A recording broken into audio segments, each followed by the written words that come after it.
আসসালামু আলাইকুম দর্শকবৃন্দ।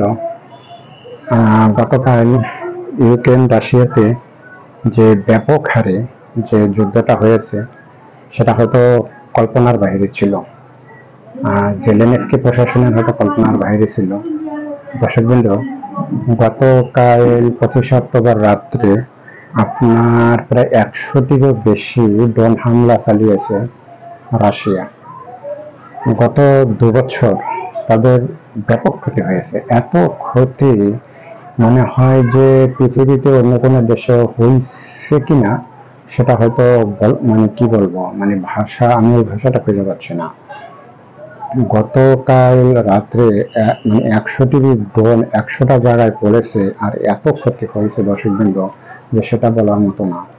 গত এই যুদ্ধটা লাগছে প্রায় 2 বছরের বেশি হয়। তারপর পরই প্যালেস্টাইন ইসরায়েল যুদ্ধ লাগছে দর্শকবৃন্দ। প্যালেস্টাইন ইসরায়েল যুদ্ধ লাগার পরে রাশিয়া ইউক্রেনের যে যুদ্ধটা সেটা মানুষের দৃষ্টির আড়ালে চলে যায় এবং সমস্ত মানুষের দৃষ্টি থাকে দর্শকবৃন্দ প্যালেস্টাইন এবং ইসরায়েলের যুদ্ধের দিকে, যে প্যালেস্টাইন ইসরায়েল কি হয় সেটা দেখে। মিডিয়ারও চোখ ছিল প্যালেস্টাইন ইসরায়েলের দিকে। মিডিয়াও তখন ওই ইউক্রেন রাশিয়ার যুদ্ধের দিকে অত একটা নজর তাদের ছিল না, কিন্তু তারাও জানতো যে যুদ্ধ চলতেছে। ওই সময় ভালো যুদ্ধ হয়েছে। গতকাল 25 অক্টোবর 100টিরও বেশি ড্রোন হামলা চালিয়েছে দর্শকবৃন্দ। 100টিরও বেশি ড্রোন হামলা চালিয়েছে। আমি খবরটা সিএনএন থেকে সংগ্রহ করেছি এবং সিএনএন আমি এটা পড়েছি। আমার এই চ্যানেলে আমি শুধু নিউজই প্রচার করি। আমার এই চ্যানেলটি আপনারা দেখবেন এবং আমার এই চ্যানেলটি আপনারা লাইক সাবস্ক্রাইব দিয়ে সাথে থাকবেন। আমি বেশিরভাগই বিদেশি যে খবরগুলি আছে, যুদ্ধের খবরগুলি, সেই খবরগুলি আমার এই চ্যানেলে আমি প্রচার করি দর্শকবৃন্দ। ধন্যবাদ, আমার চ্যানেলের সাথে থাকেন, খবরটা শুনেন, আপনাদের ভালো লাগবে। ভালো একটি চ্যানেল। দর্শকবৃন্দ, গত কয়েকদিন আগে রুশ প্রেসিডেন্টের সাথে ইউএস প্রেসিডেন্টের একটি মিটিং হওয়ার কথা ছিল, কিন্তু রাশিয়ার প্রেসিডেন্টের একজন সহকারী উনি জানিয়েছেন যে মিটিংটি আপাতত হচ্ছে না, তবে পরে জানানো হবে, পরে মিটিংটি হবে, পরে জানানো হবে। দর্শকবৃন্দ, আপনারা হয়তো জানবেন যে একটি রাষ্ট্র পরিচালনা করতে গেলে অনেক অর্থের প্রয়োজন হয়। ইউক্রেনের কিন্তু সেই অর্থ যোগান দেওয়ার মতো পরিস্থিতি নাই। ইউক্রেন কিন্তু দুর্বল হয়ে গেছে।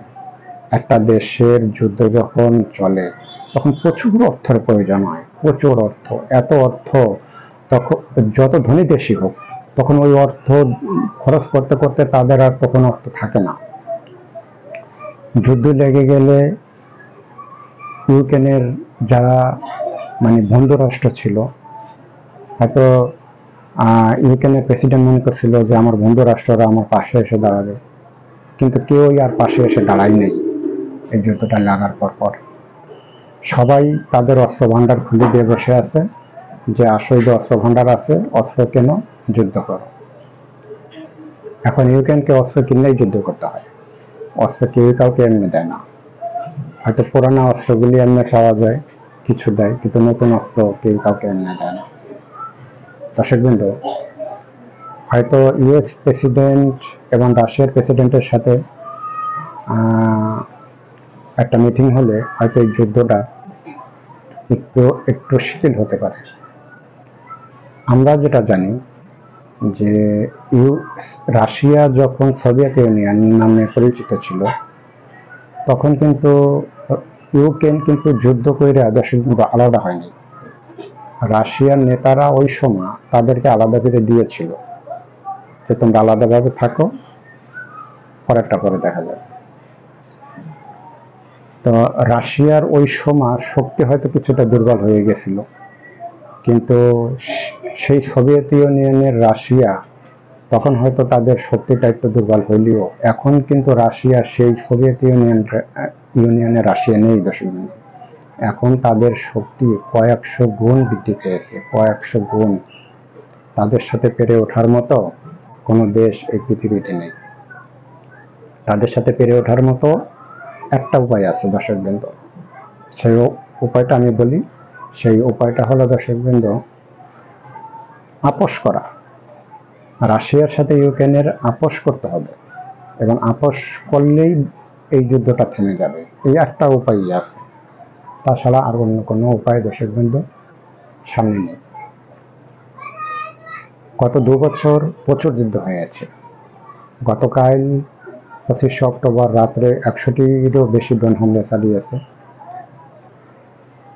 দর্শকবৃন্দ, গত 2 বছর এই যুদ্ধটা সবার চোখের আড়ালে ছিল।